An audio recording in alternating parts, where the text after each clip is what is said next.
How did the Jewish people become such prominent figures in the world of finance? This question, often whispered with a mix of curiosity and sometimes suspicion, delves into a fascinating historical narrative that stretches back centuries.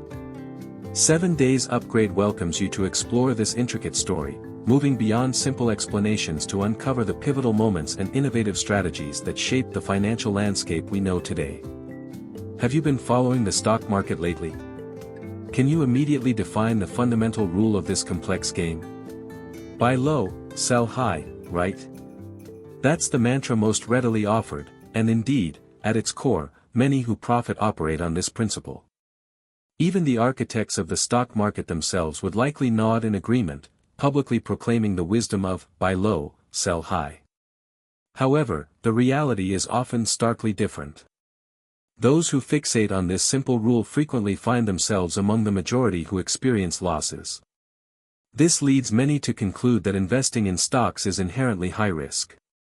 My university finance professor echoed this sentiment, or rather, the textbook did, stating that stocks were high-risk assets compared to the lower-risk nature of bonds.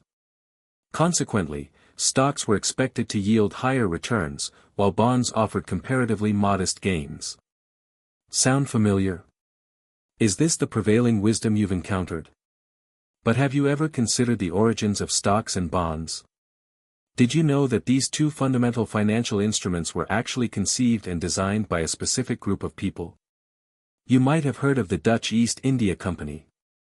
This very entity was the architect of these groundbreaking financial products. Those with a passing familiarity with history might vaguely recall the company's connection to the Opium Wars. In truth, this company was instrumental in developing the very financial system that underpins our modern world. And those who controlled this powerful entity? Primarily individuals of Jewish descent, who, as the original text subtly suggests, went on to hold significant portions of global wealth. This historical context begs several questions. Why do so many remain as grassroots participants in the financial world, seemingly never reaching the upper echelons? Why has history sometimes seen animosity directed towards Jewish people, even those perceived as acting on behalf of heaven? And why does the book, Currency Wars, seem to cast a shadow of negativity on the Jewish community? The underlying reason, as hinted at in the original text, is the pervasive and growing influence of the financial system itself on the world stage. Have you encountered the American novel Evil Eye? Its preface speaks of someone who likened the financial system to a malevolent eye, destined to plunge the world into catastrophic circumstances. Both the book and its film adaptation narrate the struggles of a peace-loving group battling against this evil eye, a potent symbol of finance itself. This symbolic eye, according to the narrative, suffered only one defeat, at the hands of the Kingdom of Aragon in Spain. Yet, the original speaker asserts with a sense of finality that, in the current era, no force can truly defeat the financial system. Perhaps, then, the book's narrative remains more of a wishful fantasy than a realistic possibility. So, why is finance perceived as so formidable? Where did its power truly originate? What is the fundamental nature of finance? If the rules of this financial game are immutable, then the crucial question becomes, how can we navigate these rules to generate wealth or, at the very least, improve our financial well-being? Today, I venture once more to share a narrative often overlooked. Your support through likes is greatly appreciated. If fate allows, you might find this video again within the playlist. And let me reiterate, this channel focuses on sharing wealth-building mindsets tailored for entrepreneurs, investors, and affluent individuals. If you wish to stay informed about such insights, consider subscribing and enabling notifications. To truly understand the trajectory of Jewish influence in finance, we must first delve into the origins of the stock market itself. This will illuminate the thinking of those who pioneered it. For a significant period, the Netherlands reigned supreme in maritime trade. Their reliance on seafaring earned them the moniker of the wagon drivers of the sea. Their prosperity was intrinsically linked to maritime transport.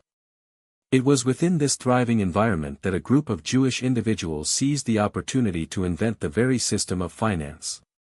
They established a company known as the Dutch East India Company, Verenigde Oostindische Company or VOC, and meticulously crafted a strategic plan. Their ambition was nothing less than complete dominance over maritime transport, aiming to control all sea passage permits. Every maritime activity would fall under the purview of the East India Company, effectively creating a monopoly over the entire shipping industry. Sounds like a brilliant plan, doesn't it? However, they faced a hurdle familiar to most startups: a lack of initial capital. Securing a fleet of over 300 large and small ships required substantial funds, a staggering 6 million florins, which we can roughly equate to 6 million gold coins. At the time, the Jewish founders possessed less than 2 million gold coins, a significant shortfall. So, how did they overcome this monumental challenge and launch their ambitious venture? Prior to this era, launching a company typically involved a group of known individuals pooling their personal resources. Capital came from existing savings or loans from family and friends. Even today, many entrepreneurs rely on this traditional approach. But the Jewish innovators thought differently. They astutely recognized the widespread desire for passive income, the allure of sitting back and enjoying the fruits of labor. Aren't there many who dream of such a scenario? What are you doing with your money just sitting there? Give it to me, and I'll help you make more. And with this simple yet powerful proposition, they created the world's first joint stock company. It's crucial to understand the origin of company shares to grasp the true representation of stocks today. Their promotional slogan was straightforward: we can help many people earn profits without lifting a finger. This resonates even today with those who purchase shares of publicly listed companies, anticipating profits after the company goes public. Yes, they proclaimed, we can allow many people to buy shares in our company. Then what? We will work. We will become the largest force in the Netherlands. We will generate enormous profits. And you? You simply need to invest your money. Money sitting in your pocket is dead money. It cannot reproduce on its own. This was their rallying cry: entrust your gold to us, and we will help it multiply. We will create trade, build systems, and share the profits with you through dividends, generating substantial returns. And if, after 2 or 3 years, you wish to withdraw, you can do so without ever having worked. This is the genesis of the joint stock company and the concept of shares. Thus, in the Western world, 2 primary types of companies emerged: open and closed. Open signified that anyone could become a shareholder. All those seeking passive income could invest their money in the East India Company. In fact, if you visit the Amsterdam Stock Exchange, you might even see a large oil painting depicting a woman resembling a servant holding a bag of money. This bag contained the life savings of the then mayor of Amsterdam, who had invested his entire fortune in the East India Company. This illustrates the company's rapid ascent.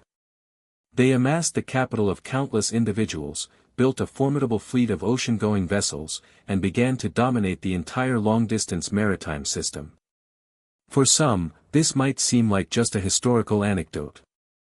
But if you genuinely aspire to wealth creation and changing your destiny through entrepreneurship, there are 2 critical concepts to grasp.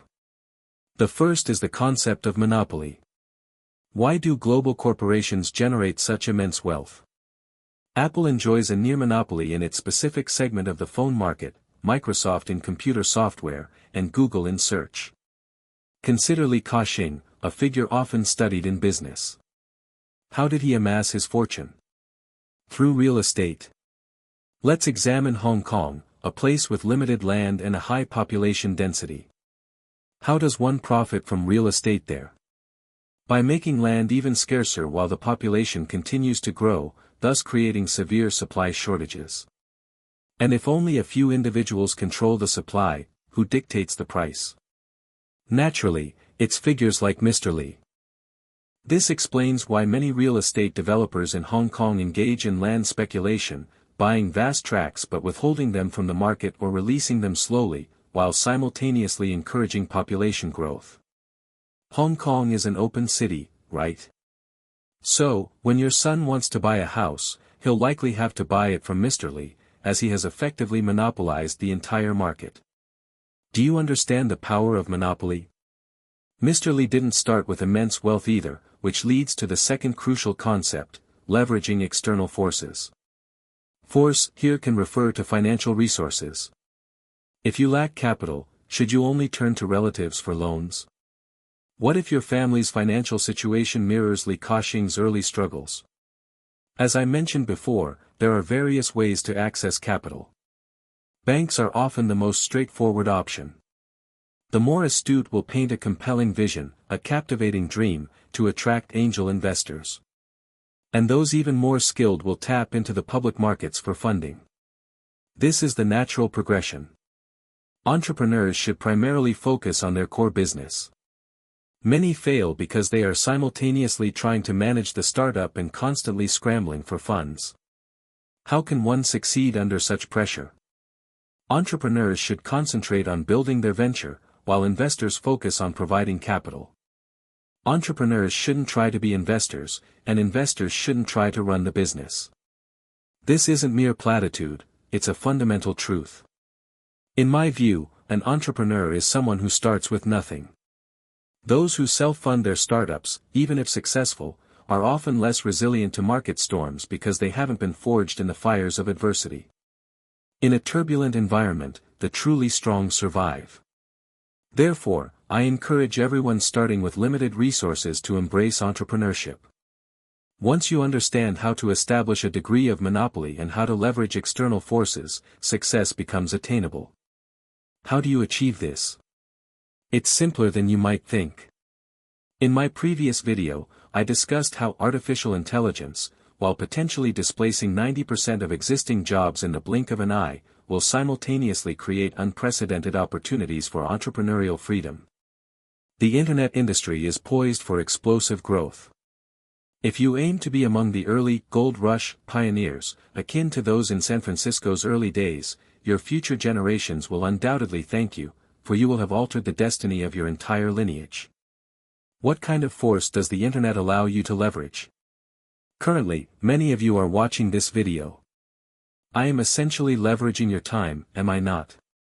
Now, how to achieve a degree of market monopoly in this context? For example, if I wanted to start a business in the food industry, specifically, grilled sausage skewers, who would likely come to mind when you hear these keywords? Just a bit of playful thinking. Returning to our narrative, do you believe the East India Company was simply a straightforward trading venture? In reality, another company existed simultaneously, the West India Company. Its owners were the same individuals.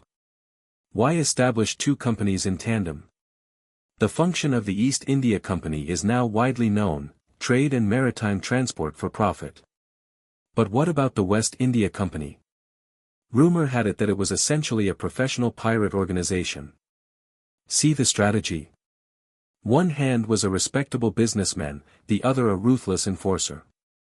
We conduct legitimate business, but anyone who dares to encroach on our operations will be dealt with by our associates. They operated in both the legal and illegal spheres, ensuring comprehensive control. These were the true financial sharks. Business and investment can be virtually risk-free when you operate at the highest level, because you set the rules. Currently, I'm particularly interested in studying real estate investment, where the fundamentals often point to a high probability of success. Consider this: acquiring a piece of land worth tens of billions because others lack the capital to compete effectively means less competition. Then, devising a strategy to raise capital, recoup the initial investment, and allocate a bit more for construction. Once built, subdividing the property for retail sale generates profit at the initial stage. The most critical aspect here is capital mobilization, but this also brings about a potential issue. Many who invested in the East India Company were promised passive profits. Would impulsive investment become rampant? Among the investors, some would be resilient to market fluctuations, while others would be more easily shaken, wouldn't they? This would inevitably lead to many seeking to withdraw their funds. At this point, the East India Company faced a crisis. How did they address it? Unlike conventional thinkers, they sought to capitalize on the opportunity presented by the crisis, a hallmark of a wealthy mindset. Can you see the difference in perspective? Therefore, the East India Company hired a group of individuals to stand along the banks of the largest river in the Netherlands. They strategically positioned these individuals, seemingly unaffiliated, to sit voluntarily by the river. I've seen historical documentaries depicting these seated merchants. They were impeccably dressed, sporting elegant round hats, each seated in a high-backed chair with a servant holding a parasol. But what were they actually doing? These were the seated merchants. In the past, the character for seated implied sitting down. They sat by the riverbank, engaging in one specific activity, informing anyone wanting to sell their shares to sell to them. At this point, they would offer a purchase price, their buy-in rate. Simultaneously, they would publicly announce a slightly higher selling price. Anyone wanting to buy shares could purchase them from these merchants. Their profit came from this price difference. Furthermore, the individuals dispatched by the East India Company would feign competition amongst themselves, manipulating prices. However, in reality, all these individuals were their agents. The fluctuating prices weren't genuinely driven by market forces but were largely controlled by the Jewish financiers. What did this mean? Curiously, rumors would often circulate in the market: disaster. The East India Company's ships have been seized by pirates. All the money is gone. They won't be returning. What would be the natural reaction? Panic. Sell your shares. People would frantically rush to sell.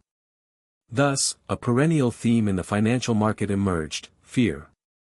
Fear compels people to make desperate sell-offs.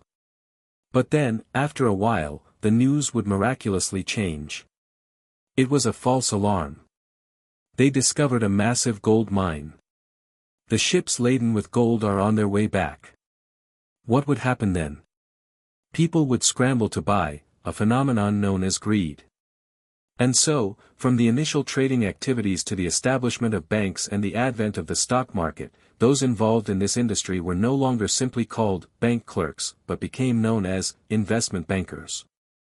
Have you heard of this term before? You've likely heard many prominent figures in Western banking circles say, when the market is gripped by extreme fear, you should buy. And, when the market is excessively greedy, you should sell. This is known as a contrarian approach. Many investment principles we follow today originated with the Dutch East India Company. Therefore, small-scale investors discovered a way to profit: buy shares of the East India Company when the price was low and then sell them to the seated merchants at a higher price. This led everyone to believe that playing the stock market was simply a game of buying low and selling high. Consequently, many individuals, including some like myself, specialized in studying buy low, sell high strategies. Those who watch my videos know that I'm a trend follower. If I see significant players buying, I follow suit. Once I see a profit, I sell. This isn't the traditional buy low, sell high. Thus, the East India Company, catering to small investors like us, formalized a massive trading area, the world's first stock exchange. Subsequently, many other companies emulated the East India Company, issuing their own shares and listing them on the exchange for trading. At this point, you might wonder, why do people still want to buy stocks today? How can that seemingly worthless piece of paper be traded? Why does that piece of paper have any value? What does it ultimately represent? Why the skepticism? Because today, many companies, even profitable ones, don't distribute dividends. Back in the day, people bought shares in the East India Company because they would receive dividends if the company was profitable. But now, if a company doesn't pay dividends, what's the point of holding that piece of paper? Think about it: since the advent of the stock exchange, do you buy that piece of paper hoping for dividends or hoping its price will increase so you can sell it to the next person? It's almost certainly the latter. You enter the stock exchange to buy that piece of paper not because you want to receive dividends but because you hope its price will rise tomorrow, allowing you to sell it to someone else at a higher price. So, what does that piece of paper truly represent? No one has ever definitively known what its actual value is. In fact, even now, when you trade online, you don't really know. After you buy, your phone simply shows a few thousand more shares in your account, while the money disappears. It's as simple as that. In reality, when you bought shares in the East India Company, you also didn't truly know what you were buying. In my opinion, that piece of paper represents greed, fear, and the yearning for wealth without labor. In such trading platforms, people buy and sell, and with the initial rules still incomplete, a multitude of speculators flooded in. Some commodities were inflated to astronomical levels, completely detached from their intrinsic value. For example, NFTs were once traded for tens of millions of dollars just to acquire a digital image. Art is beyond my appreciation, but I know that when these inflated assets lose their appeal, they will collapse. Therefore, I sincerely advise that while I am very optimistic about the development of the mobile internet and strongly encourage everyone to invest according to trends, it doesn't mean there will always be someone willing to buy your investment at a higher price. Look back at history at those who held that belief. I'm sorry to say, but if you bought at the very end of the cycle, you would be the biggest loser. And if you maintain that mindset, even if you're not the last one, sooner or later you will become the last one. Why? Because anyone who uses the buy and then sell at a higher price method to make money will want to use more money to continue doing so. And having made money, what's the next desire? To make even more. So, it's not that speculation is impossible. I myself have expanded my wealth through stock speculation. But I have a system with clear probabilities. I set stop-loss points in advance and calculate my potential profit. However, I rarely invest in assets with low liquidity, because I always consider whether someone will be willing to buy my holdings. If my judgment is wrong, can I protect my capital? The determining factor in whether you are a skilled investor lies in your ability to preserve your initial capital. Whether you are a value investor or a trend follower, this principle remains the same. This is the essence of stock trading. Therefore, if you don't have a system, you shouldn't speculate. If you lack a clear vision, first understand the fundamentals of business. And the most crucial common denominator between the two is that you must have capital. People often ask me, how can I invest if I have no money? Many want to use investment as a replacement for their regular job. They work, receive their salary at the end of the month, spend it, and have a little left over. Should you take that meager amount and invest it? Some advise starting small to accumulate experience. But I ask you, what if your family faces an emergency? For example, if your child falls ill, the initial examination costs alone can be daunting. Even with insurance, hospitals often require upfront payment, with reimbursement only coming later. If you don't have cash on hand, what do you do? And more importantly, how many people can truly sustain themselves through investment with such a small initial capital? With limited capital, even if you achieve significant percentage gains, the absolute profit will be insignificant. Furthermore, you might be tempted to use financial leverage, using $100 to win $10,000. But conversely, you could also lose $10,000 with that same $100. Can you afford that risk? Of course, there are always exceptional talents. I only dared to use leverage after my company was stable. But we're not discussing exceptional cases, we're talking about probabilities. Investment is about the power of compound interest. If you have limited capital, it might help you avoid losses or even generate some income, but it won't help you get rich quickly because your initial capital is too small. So, first, you need to find a way to acquire capital. Ultimately, in the new world, I believe the concept of employee will become obsolete. All employees will eventually be displaced. Everyone will work for themselves. Because in the internet world, you gain boundless freedom. Because that world is yours. All future industries must be built on the foundation of the internet. The future trend will undoubtedly be the knowledge economy and the fan economy. Therefore, I want to emphasize that self-media will be the next wave of entrepreneurship. In fact, it's already a significant trend. Everyone can start a business, and everyone can build their personal brand without incurring any cost. Entrepreneurship is no longer a difficult undertaking. Let me add that even the Jewish financial titans didn't always have smooth sailing. They once faced a crisis for allegedly murdering the son of a king, causing the English to fear military retaliation. The reasons were complex, so I won't elaborate. The Jewish financiers of the East India Company at that time fled, realizing that even vast wealth was useless in the face of military might. This illustrates my earlier point that nothing in this world truly belongs to you, it belongs to those with power. Money is no exception. These Jewish individuals understood this. They fled to a peninsula called Britain. Why? Because they had found another Jewish partner there, a very clever individual who approached the king of Spain and did something remarkable. Think about it, during wartime between nations, what is the most scarce resource? It's money. Where does it come from? Borrowing. And thus, the world's first war bonds were born. These Jewish financiers devised a way for the king to borrow money from the public by issuing something called bonds. By holding these bonds, the king promised to pay interest at a very high rate. The initial buyers of these bonds weren't ordinary citizens but the wealthy elite. At that time, the king guaranteed that if he couldn't repay the debt, he would cede tax collection rights or transfer other powers to the bondholders. Consequently, the Jewish financiers and the financial world leveraged the issuance of these public bonds to gain near total control over Spain's powers and financial system. Everything fell into their hands. During that era in Europe, you'd observe a fascinating phenomenon. Whether it was Spain, Portugal, or Britain, if you watched historical dramas, the king's power seemed confined to a small palace. Outside the palace, it held little sway, right? Dukes, nobles, and other families wielded more influence than the king because the king had sold off his authority and had little left. This was the trap set by the Jewish financiers. They used national debt to bind the king. However, someone later recognized that issuing public bonds could lead to national collapse and saved the Spanish king. That individual was Christopher Columbus.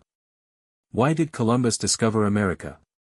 Because it brought Spain a massive influx of gold and silver.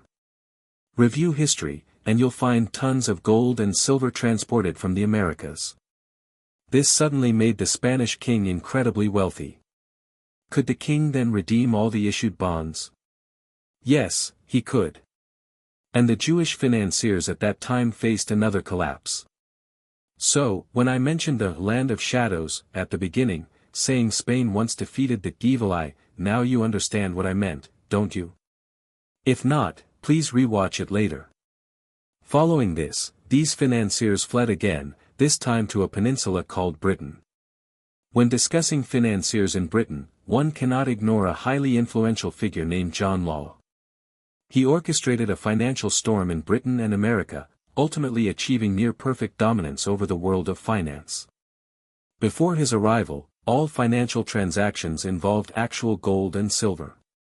But gold and silver are finite, meaning all financial transactions were limited by the available quantity of precious metals. John Law conceived of a way to conduct unlimited transactions. He invented paper money. Britain was also facing wartime financial pressures.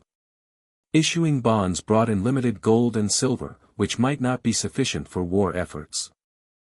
But if the currency was limitless, it would surely suffice, right? Law proposed to the king that he be allowed to establish the world's first central bank, called the Royal Bank. What was its purpose? To issue paper money. The nation would issue banknotes. Would you believe it? Simply by holding that piece of paper, you could go to the king and exchange it for the corresponding amount of gold, as long as you had faith. Law believed that currency only needed to be trusted to function. If you've watched my other videos, you know that after the US abolished the gold standard, the dollar could still be printed without limit because people worldwide continue to have faith in it. Why did they have faith? Because their governments taught them to. And why did those nations choose to believe in a dollar not backed by gold? Simply put, they had to. They were forced to pretend they didn't see the reality. Look at the US national debt. The biggest debtor is also the most powerful. Therefore, the US plays the financial game most skillfully and intelligently and has the largest number of financiers today. A few days ago, a senior alumnus from my university, who works for a financial company, told me they wanted to introduce some correct financial products. He said that US government bonds were very safe, so the yield was somewhat low, but they were the most popular product in their company. I smiled faintly and walked away. The most popular product? That means people still believe in it. Everyone believes that a superpower like the US won't go bankrupt. The risk of default is very low. Look at Bitcoin, people believe in it simply because others believe in it. Returning to our story, to convince the king at the time, John Law used the following approach. He told the king, wouldn't it be easier to carry paper money when going to war? Gold is very heavy. Allow me to issue paper money. This can enhance the speed at which you can mobilize your forces. But the king was still astute. He asked, what if the people don't trust it? Law replied, then force them. He meant the king should mandate that the people use paper money to pay taxes and prohibit the use of gold. When buying war materials, they would also have to use paper money. For this reason, many people began exchanging gold for paper money. Initially, the exchange was cumbersome, but gradually, they became accustomed to it and even found it convenient. Previously, they had to carry a bag of gold for shopping, now, they could simply put paper money in their pockets. After all, the banknote clearly stated that the holder could exchange it for a certain amount of gold, perhaps 1 or 10 units. The common people thought, I can always exchange it back. Congratulations. You would never be able to exchange it back. Look at Hong Kong banknotes today, they still contain similar statements, but who in Hong Kong still goes to exchange them? Try it and see if you can. Why did the South Sea bubble occur during that era? Initially, a banknote corresponded to a certain amount of real gold and could indeed be exchanged for it. But later, people realized that strict adherence wasn't necessary. I can use 1 unit of gold to print 10 banknotes, or even 100. What was the result? Everything became just paper, the gold was gone. Do you understand? Subsequently, many risks began to emerge. Isaac Newton famously said, because he lived in England during the time of the South Sea bubble and lost his entire life savings in it, I can calculate the motion of heavenly bodies, but not the madness of people. He essentially meant that those who play the game of physics and chemistry cannot possibly win against those who play the game of finance. Those in finance are so skilled, they can manipulate your greed and fear to take everything from you. Even Newton, who possessed an extraordinarily high IQ, failed against finance. What about us? In reality, a person's success or failure isn't directly related to intelligence. The key lies in whether you can conquer the greed and fear within your own mind. This isn't just empty platitude or motivational fluff, it's the truth. It's a conclusion reached by Newton and many other brilliant minds after a lifetime of research. As for me, I believe the key isn't solely that but also whether you can see through the true nature of things. Therefore, we need to understand history and how finance truly operates, how financial clubs have exploited and milked people. You need to internalize this knowledge. Only then, when faced with challenges, can you flexibly apply it and solve problems effectively. Due to time constraints, today's video must end here. I share free information about how to become wealthy, an entrepreneur, an investor, and achieve financial freedom.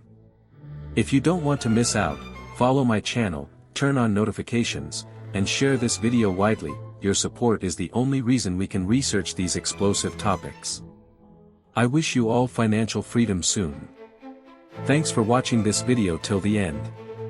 Take care and see you in the next video.